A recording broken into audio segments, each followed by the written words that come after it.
Chaque nuit, sans douleur, sans bruit, vos muscles disparaissent. Et si je vous disais que ce n'est pas l'âge, mais une simple erreur quotidienne qui vous vole votre force? Seriez-vous prêt à l'entendre? Je suis médecin.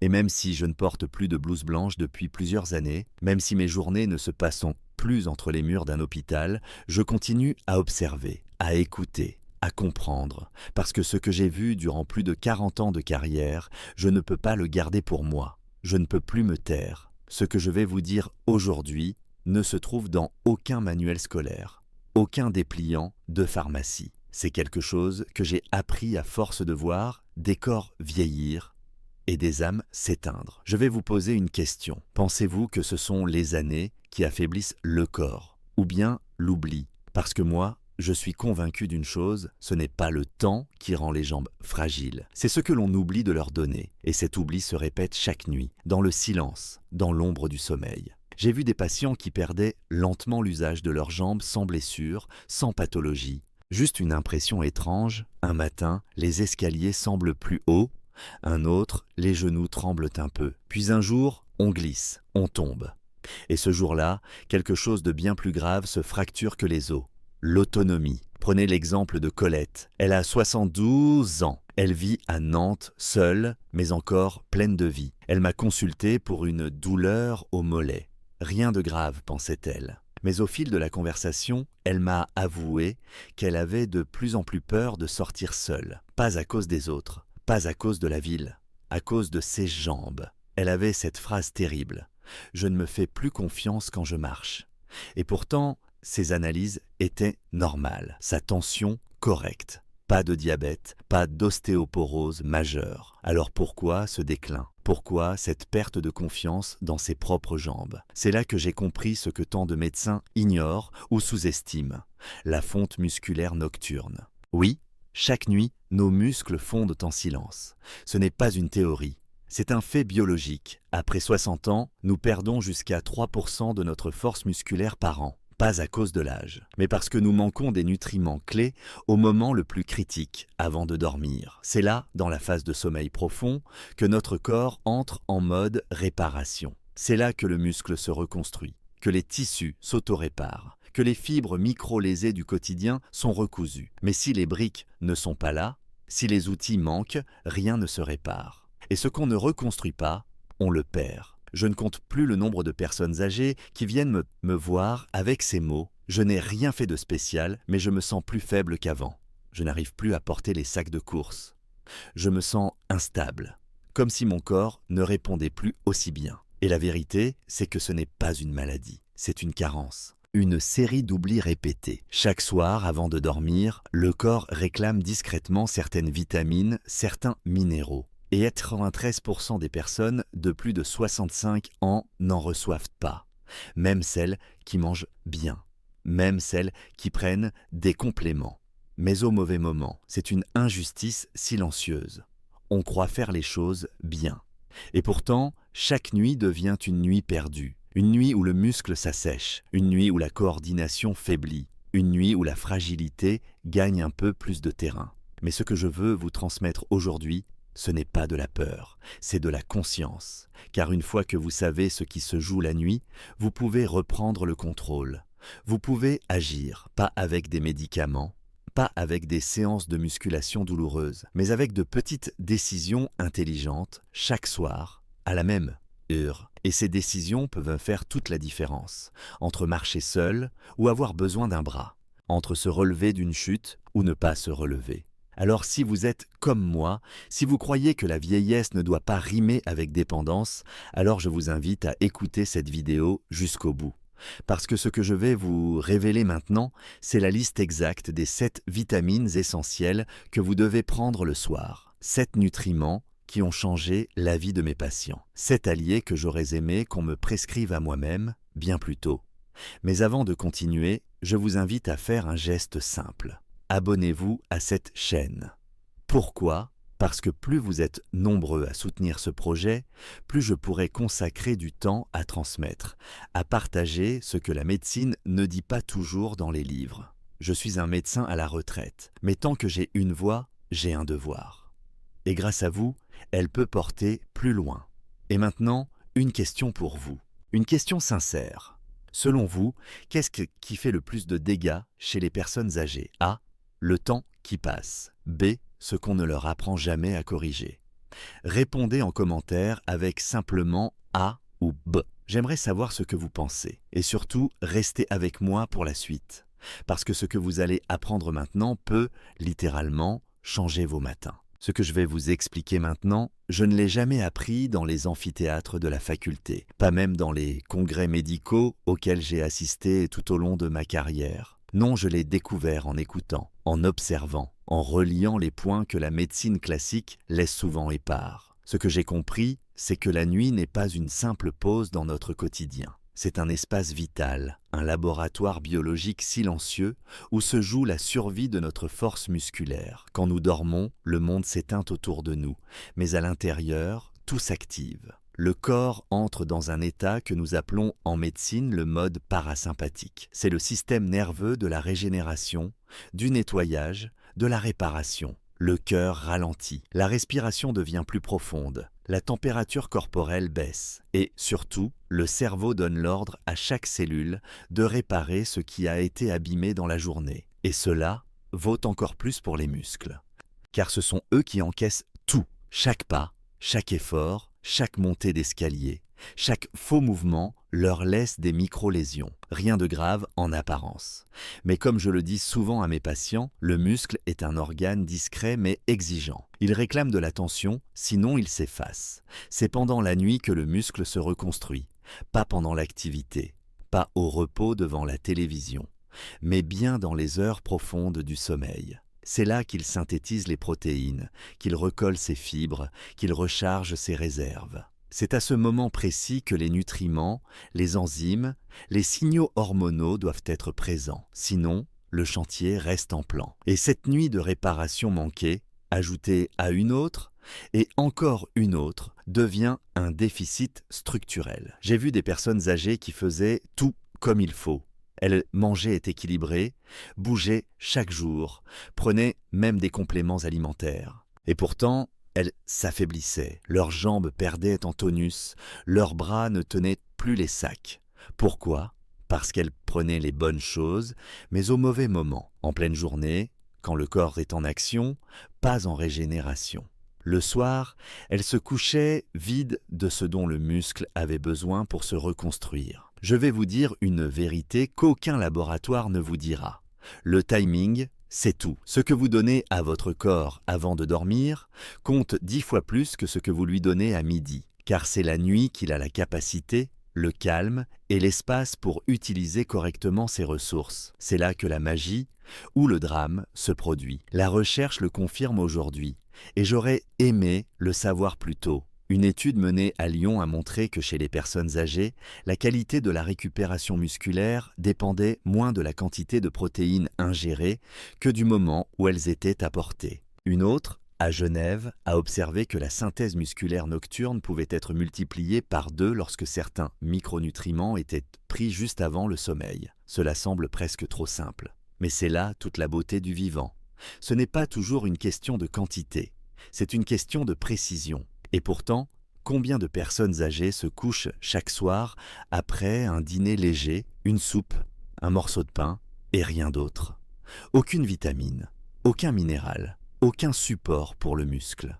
Elles s'endorment avec un estomac vide et des cellules désarmées. Et quand elles se lèvent le matin, ce n'est pas la fatigue du sommeil, c'est la fatigue de la non-réparation. Ce que j'essaie de transmettre ici, ce n'est pas une nouvelle diète miracle. C'est une conscience nouvelle du rythme biologique. Il faut cesser de croire que le jour est le seul moment pour agir. La nuit est une opportunité.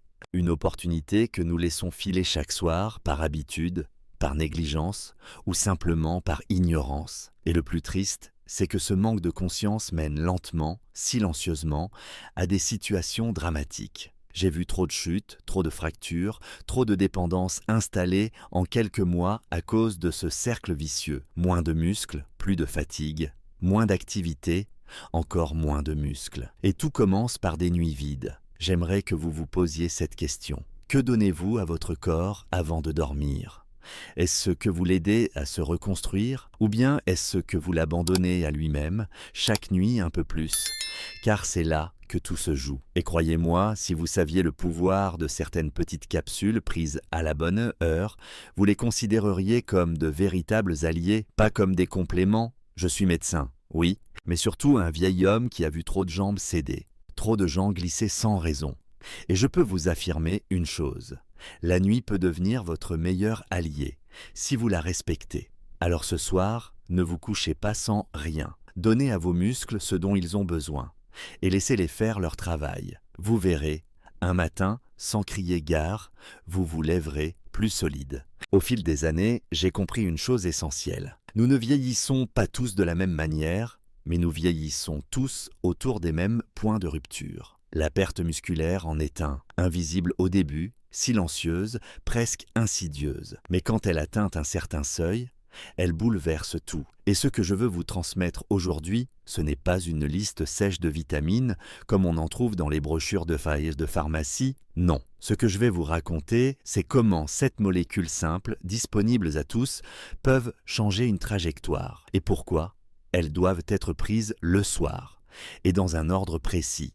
Tout commence avec le magnésium, pas n'importe lequel. Je parle ici du magnésium glycinate, pas celui des grandes surfaces, pas celui qui traverse sans effet. J'ai vu trop de patients avaler des comprimés sans jamais rien sentir. Et pour cause, leur corps ne les absorbait pas. Le magnésium glycinate, lui, passe la barrière digestive avec efficacité. Il agit dans les fibres musculaires comme un apaisant, un relaxant, mais aussi comme un réparateur. Chez les personnes âgées, il prévient les crampes nocturnes, mais surtout, il prépare le terrain pour le reste. Sans magnésium, le tissu reste tendu, en alerte, et rien ne se régénère sous tension. Puis vient la vitamine B12 dans sa forme méthylcobalamine. Celle-ci, je l'ai redécouverte tardivement lorsque j'ai commencé à écouter mes patients parler de jambes molles, d'équilibre incertain, de mouvements imprécis. Ce n'était pas une question de muscles, mais de nerfs. Car le muscle, sans son signal nerveux, ne sait plus agir. La B12 est le courant qui alimente ce lien. Et plus on avance en âge, plus notre estomac peine à l'extraire de l'alimentation. Une supplémentation, le soir, sous la langue, pour éviter l'estomac justement, change tout. J'ai vu des regards s'éclaircir, des gestes retrouver leur fluidité. Et tout cela sans rééducation, sans traitement lourd, juste parce que la connexion cerveau-muscle avait été rétablie. Ensuite, il y a la vitamine D3. Ah, combien de fois l'a-t-on réduite à un rôle dans le métabolisme osseux? Quelle erreur! La D3, c'est bien plus qu'une simple aide au calcium. C'est une hormone du mouvement qui active les gènes responsables de la croissance musculaire. Ce que peu de gens savent, c'est qu'elle agit surtout pendant le sommeil, quand le corps synthétise les protéines. Si elle n'est pas présente à ce moment-là, ce processus ne démarre pas. J'ai vu des patients prendre de la D3 le matin, à jeun, en espérant en tirer des bénéfices pour leur force, mais sans effet notable. Lorsqu'on leur a simplement proposé de la prendre après le dîner, avec un peu de matière grasse, les résultats ont commencé à apparaître. Moins de fatigue à l'effort, meilleur tonus matinal, meilleure récupération. La vitamine E, elle, est souvent reléguée au rayon peau et ongles. Mais chez les seniors, elle agit comme un bouclier invisible autour des fibres musculaires. Elle protège des radicaux libres, ces petites particules déchaînées qui s'attaquent aux cellules pendant la nuit, au moment même où elles essaient de se réparer. Et c'est cela que je veux souligner. Le sommeil n'est pas seulement un moment de régénération, c'est aussi un champ de bataille intérieur. Et sans défense antioxydante comme la vitamine E, les muscles perdent cette guerre, nuit après nuit. Prise au bon moment, 1 heure après le dîner, à jeun, elle renforce cette protection naturelle. Elle ne fait pas de miracles instantanés, mais elle rend les lendemains plus légers, les corps moins rouillés. La vitamine B6, elle, m'a toujours fasciné. Elle ne crée rien, elle n'impose rien, mais elle permet tout. Elle est l'intermédiaire, l'ouvrière de l'ombre qui transforme ce que vous mangez en véritable tissu musculaire. Sans elle, les protéines restent inutilisées, même chez les patients qui mangent correctement. Pire encore, leur corps se croit en manque et commence à cannibaliser ses propres muscles pour compenser. C'est un processus que j'ai vu, hélas, trop souvent. Des corps bien nourris qui fondent tout de même.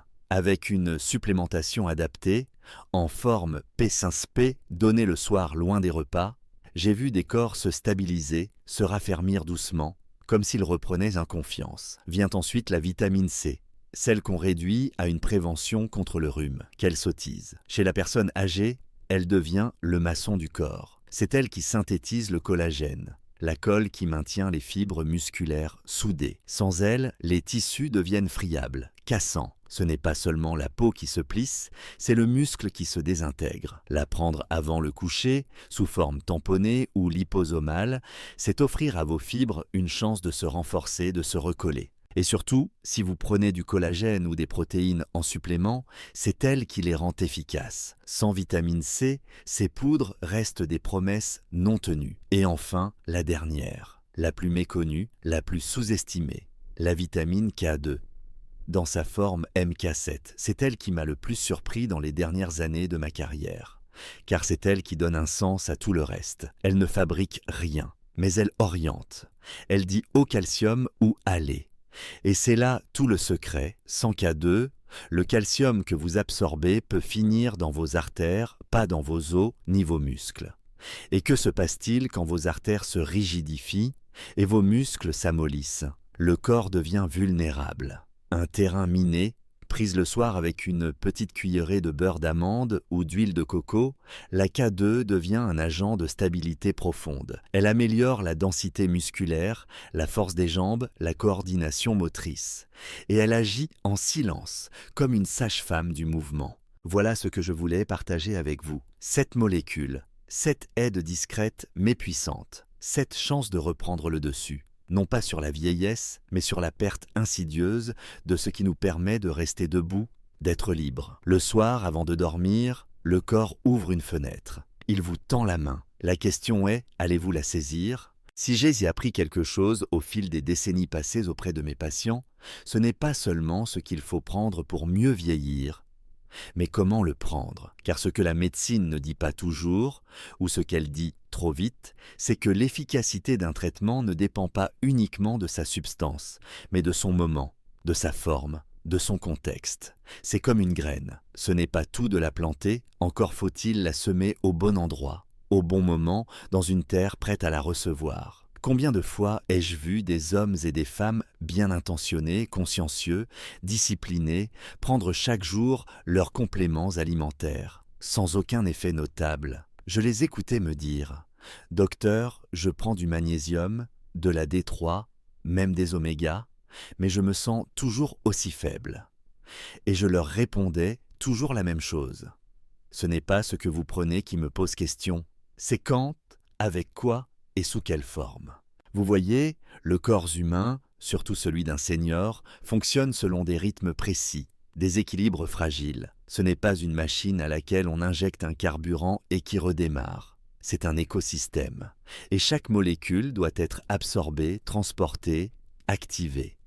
Il suffit de peu pour qu'un complément traverse votre système digestif sans jamais atteindre vos cellules. Prenons un exemple simple. Les vitamines liposolubles, D3, E, K2. Elles ont besoin de graisse pour être absorbées. C'est une réalité physiologique. Si vous les prenez le matin à jeun ou avec une soupe le soir, elles passent presque inaperçues dans votre organisme. C'est comme glisser une lettre dans une boîte sans adresse. Elle ne sera jamais lue. C'est pourquoi je recommande toujours de les prendre le soir, après le dîner, avec une petite quantité de graisse saine, une cuillère d'huile d'olive, un morceau d'avocat ou une petite poignée d'amandes. Ce geste simple peut multiplier par 2, voire 3, l'absorption des vitamines en question. Ensuite vient la question de la forme chimique. Tous les compléments ne se valent pas. Le marché est inondé de produits bon marché, souvent inefficaces. La vitamine B12, par exemple, existe sous plusieurs formes. La plus répandue, la cyanocobalamine,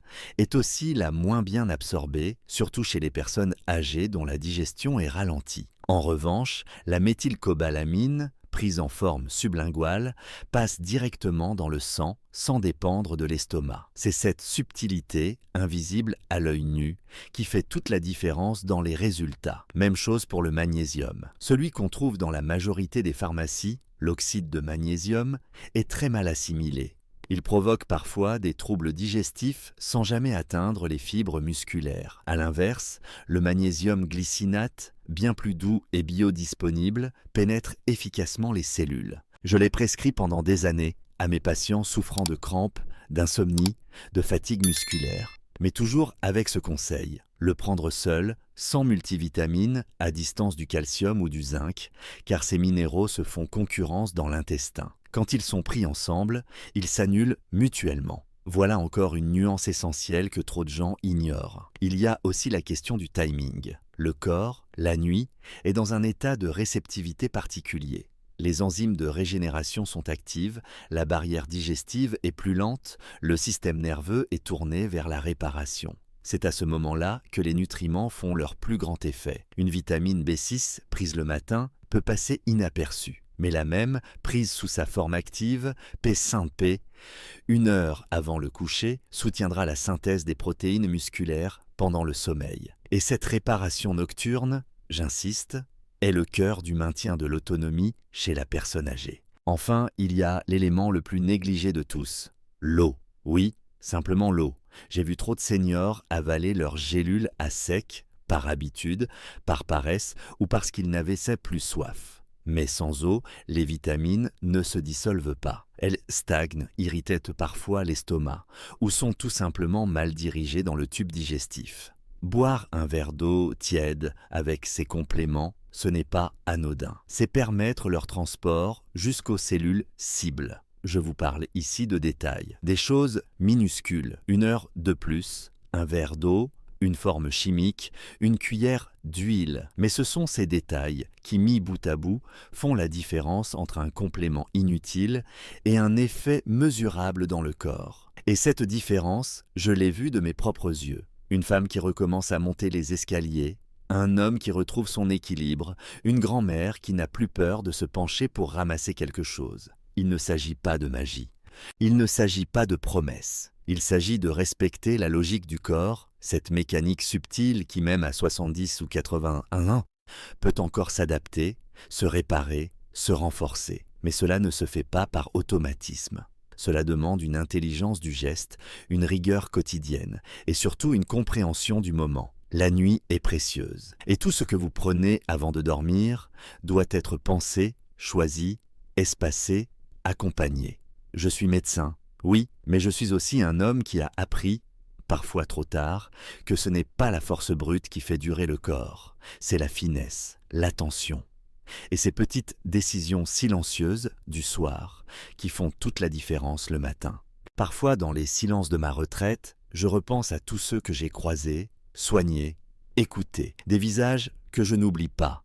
Pas à cause de la gravité de leur maladie, non, mais parce que j'ai vu chez eux quelque chose de bien plus profond que la douleur physique, la peur de disparaître en silence, de devenir un poids, une ombre. Cette peur, je la connais. Elle ne s'écrit pas dans les dossiers médicaux. Elle se lit dans les gestes hésitants, dans la voix qui tremble à l'idée de tomber, dans le regard qui cherche l'équilibre sur un simple trottoir. Car perdre ses muscles, ce n'est pas seulement perdre de la force, c'est perdre une part de soi-même. C'est voir s'effacer cette capacité à agir, à bouger sans demander, à se lever sans aide. C'est sentir qu'à chaque pas, à chaque faux mouvement, quelque chose peut basculer. Et quand la chute arrive, car elle finit toujours par arriver si rien n'est fait, elle n'est jamais seulement physique. Elle fracture bien plus que le fémur. Elle fracture la confiance, la dignité, l'indépendance. Je ne vous parle pas ici de vieillesse. Vieillir, c'est beau. C'est une construction.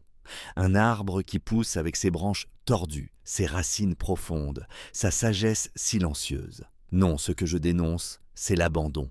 L'abandon progressif du corps, souvent par manque de connaissances, parfois par fatalisme, ou simplement parce qu'on ne vous l'a jamais expliqué. Et ce que j'essaie de faire aujourd'hui, à travers cette vidéo, à travers mes mots, c'est de rendre ce savoir accessible, concret, vivant. Je l'ai dit, et je le redis, la perte musculaire n'est pas une fatalité, mais elle devient un engrenage dangereux si l'on ne fait rien. D'abord, on évite les escaliers. Ensuite, on s'assoit plus souvent. Puis on commence à craindre les déplacements, à refuser les invitations, à ne plus oser sortir seul. Le monde se rétrécit et l'isolement, insidieusement, prend la place de la liberté. Et pourtant, le corps demande si peu pour rester debout. Il ne réclame pas la jeunesse. Il ne veut pas courir un marathon. Il veut simplement qu'on l'aide à entretenir ce qu'il reste, à réparer ce qui peut encore l'être. Et c'est là que ces gestes du soir prennent tout leur sens, car ce sont des gestes de résistance, des gestes d'amour envers soi-même. Ce sont des choix qui disent « je ne me résigne pas, je reste acteur de ma vie ». J'ai vu des transformations extraordinaires naître de décisions simples. Une femme de 76 ans, veuve, qui ne sortait plus de chez elle à cause d'un sentiment de faiblesse chronique. Après quelques semaines à suivre une routine nocturne bien pensée, les bons apports, au bon moment, elle est revenue me voir, droite, souriante, et elle m'a dit « Docteur, j'ai refait le marché à pied. Ça faisait 6 mois. Ce n'était pas un miracle. C'était une reconquête, petit à petit, nuit après nuit. C'est cela que je veux que vous compreniez aujourd'hui. Il n'est jamais trop tard pour agir. Ce n'est pas la force brute qui fait la différence à cet âge, c'est la constance. C'est le fait de poser un acte chaque soir, même minime, avec l'intention de préserver son autonomie. C'est oser croire que le corps peut encore répondre, même fatigué, même usé. Je vous parle avec la voix d'un homme qui a vu la vieillesse de très près. Pas celle qu'on montre dans les publicités, mais celle du quotidien. Les chaussons qui traînent, la main qui cherche la coudoir, le regard qui évite le miroir. Et pourtant, derrière tout cela, j'ai vu des sursauts, des élans de vie, des retours de force. Parce que le corps, quand on le respecte, quand on lui donne les bons outils, réagit avec une gratitude incroyable. Alors, ce soir, avant de vous coucher, posez-vous cette question simple. Qu'ai-je fait aujourd'hui pour protéger ma force de demain? Pas besoin de grandes révolutions, juste de gestes justes. Une capsule de magnésium, quelques gouttes de D3, une B12 sous la langue, un peu d'eau, un peu de silence.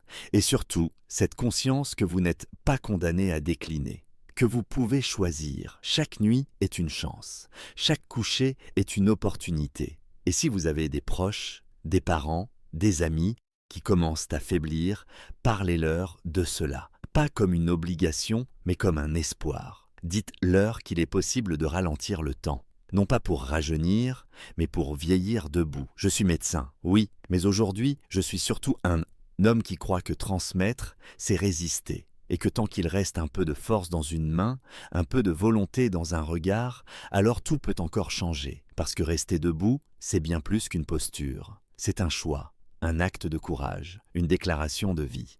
En tant que médecin à la retraite, j'ai passé ma vie à prendre soin des autres. Aujourd'hui, je n'ai plus de cabinet, plus de salle d'attente, plus de blouse blanche. Mais ce que j'ai, c'est du temps. Et surtout, le devoir moral de transmettre. Car trop de vérités médicales importantes dorment dans les tiroirs de la recherche ou se perdent dans le bruit du marketing. Et l'une de ces vérités, peut-être la plus urgente pour les personnes âgées, c'est celle que je vous ai partagée tout au long de cette série. Le muscle ne disparaît pas par hasard. Il disparaît faute d'attention. Et cette disparition commence chaque nuit. Si vous avez écouté jusqu'ici, vous avez compris que la fragilité, les chutes, la perte d'indépendance ne sont pas des fatalités. Ce sont souvent des conséquences d'un manque invisible, d'une carence quotidienne que personne ne vous avait appris à corriger. Vous avez appris qu'en prenant simplement les bons nutriments au bon moment, c'est-à-dire le soir, vous pouvez offrir à votre corps ce dont il a réellement besoin pour se régénérer, pour préserver votre force, votre autonomie, votre dignité. Et cela ne demande ni grands moyens, ni sacrifices. Pas de traitement coûteux, pas de thérapie complexe, juste de la régularité, de la conscience et un peu d'amour envers soi-même. Chaque geste que vous posez avant de dormir peut devenir un acte de résistance contre le déclin. Une gorgée d'eau, une capsule bien choisie, une vitamine au bon dosage. Et surtout, une intention, celle de vieillir debout, pas allongé trop tôt. Ce que j'ai vu en 40 ans de pratique, c'est que le corps humain, même âgé, reste capable de miracles silencieux. Il ne réclame pas l'impossible, il réclame qu'on l'écoute, il réclame de ne pas être abandonné. Et souvent, il suffit d'un petit ajustement pour qu'il recommence à fonctionner, à répondre, à vivre. Mais ce que j'ai vu aussi, c'est que trop de personnes ne savent pas, trop de personnes n'osent plus espérer. Trop de familles confondent vieillesse et fin de vie. Et c'est pour cela que je fais ces vidéos. Non pas pour faire le professeur, mais pour tendre la main, pour dire « Voilà ce qu'on ne vous a pas dit, voilà ce que vous pouvez encore faire, voilà ce que j'ai vu fonctionner. Aujourd'hui, je n'ai plus rien à vendre, je n'ai plus de patients. Je ne cherche ni célébrité ni profit, je veux simplement laisser une trace utile.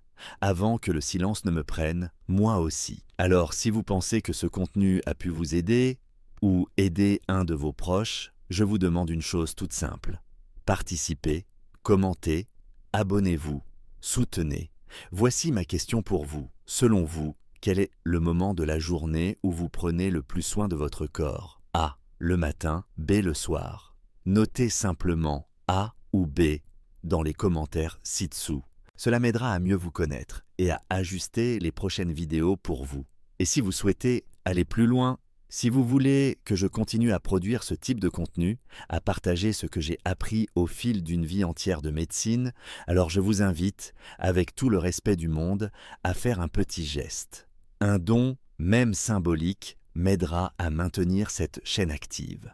Je suis un homme âgé, je n'ai pas de sponsor, pas de budget. Mais j'ai le cœur plein d'envie de transmettre. Votre abonnement est déjà un soutien immense. Votre don, qu'il soit petit ou grand, me donnera la force de continuer. Et ensemble, nous pourrons bâtir un lieu de savoir, de prévention, de dignité. Un lieu pour ceux qui veulent non seulement vivre plus longtemps, mais vivre mieux jusqu'au bout. Merci pour votre écoute, merci pour votre confiance. Et surtout, merci de croire, avec moi, qu'il n'est jamais trop tard pour prendre soin de soi.